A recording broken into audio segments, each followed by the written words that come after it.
L'amessien est tona sport.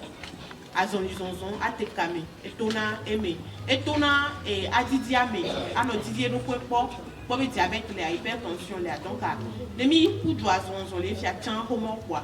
Donc il doit aller à s'amener notre pomme. Et quand on a mis là au matin, donc à Milazo, Mila pour tout temps, on voit c'est bien, mais les filles ont pas en sport. Et Didi, donc, Nadia. Bougeons et sauvons la planète. Bougeons et sauvons la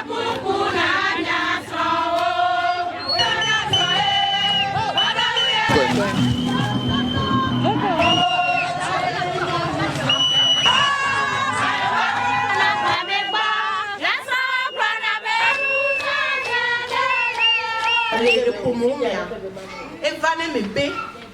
Nous soudons Benana wa son vos patois. Et les filles attendent.